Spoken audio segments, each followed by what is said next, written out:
وَأَنَّ السَّاعَةَ آتِيَةٌ لَا رَيْبَ فِيهَا وَأَنَّ اللَّهَ يَبْعَثُ مَن فِي الْقُبُورِ۔ اور یہ کہ قیامت آنے والی ہے اس میں کچھ شک نہیں، اور یہ کہ اللہ سب لوگوں کو جو قبروں میں ہیں جلا اٹھائے گا۔ وَمِنَ النَّاسِ مَن يُجَادِلُ فِي اللَّهِ بِغَيْرِ عِلْمٍ وَلَا هُدًى وَلَا كِتَابٍ مُنِيرٍ۔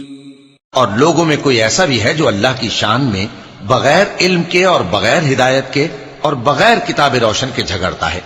ثَانِيَ عِطْفِهِ لِيُضِلَّ عَن سَبِيلِ اللَّهِ لَهُ فِي الدُّنْيَا خِزْيٌ وَنُذِيقُهُ يَوْمَ الْقِيَامَةِ عَذَابَ الْحَرِيقِ۔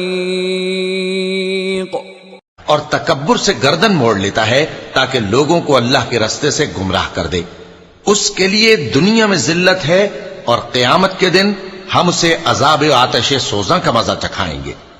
ذَلِكَ بِمَا قَدَّمَتْ يَدَاكَ وَأَنَّ اللَّهَ لَيْسَ بِظَلَّامٍ لِّلْعَبِيدِ۔ اے سرکش، یہ اس کفر کی سزا ہے جو تیرے ہاتھوں نے آگے بھیجا ہے، اور اللہ اپنے بندوں پر ظلم کرنے والا نہیں۔ وَمِنَ النَّاسِ مَن يَعْبُدُ اللَّهَ عَلَى حَرْفٍ فَإِنْ أَصَابَهُ خَيْرٌ اطْمَأَنَّ بِهِ وَإِنْ أَصَابَتْهُ فِتْنَةٌ انقَلَبَ عَلَى وَجْهِهِ خَسِرَ الدُّنْيَا وَالْآخِرَةَ ذَلِكَ هُوَ الْخُسْرَانُ الْمُبِينُ۔ اور لوگوں میں بعض ایسا بھی ہے جو کنارے پر کھڑا ہو کر اللہ کی عبادت کرتا ہے، اگر اس کو کوئی دنیاوی فائدہ پہنچے تو اس کے سبب مطمئن ہو جائے، اور اگر کوئی آفت پڑے تو منہ کے بل لوٹ جائے، یعنی پھر کافر ہو جائے۔ اس نے دنیا میں بھی نقصان اٹھایا اور آخرت میں بھی، یہی تو صاف نقصان ہے۔ يَدْعُو مِن دُونِ اللَّهِ مَا لَا يَضُرُّهُ وَمَا لَا يَنفَعُهُ ذَلِكَ هُوَ الضَّلَالُ الْبَعِيدُ۔ یہ اللہ کے سوا ایسی چیز کو پکارتا ہے جو نہ اسے نقصان پہنچائے اور نہ فائدہ دے سکے، یہی تو پرلے درجے کی گمراہی ہے۔ يَدْعُو لَمَن ضَرُّهُ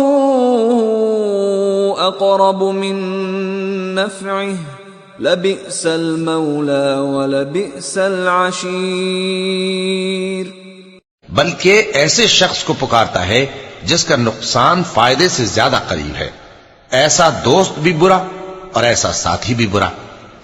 ان اللہ يدخل الذین آمنوا وعملوا الصالحات جنات تجری من تحتها الانہار ان اللہ يفعل ما يرید۔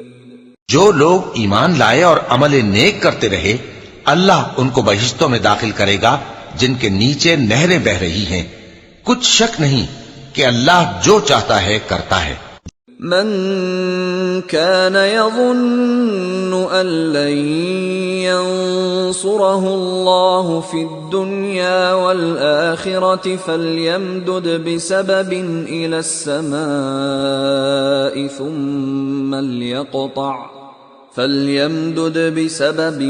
السماء ثم ليقطع فلينظر هل يذهبن كيده ما يغيظ۔ جو شخص یہ گمان کرتا ہو کہ اللہ اس کو دنیا اور آخرت میں مدد نہیں دے گا تو اس کو چاہیے کہ اوپر کی طرف یعنی اپنے گھر کی چھت میں ایک رسی باندھے، پھر اس سے اپنا گلا گھونٹ لے، پھر دیکھے کہ آیا یہ تدبیر اس کے غصے کو دور کر دیتی ہے۔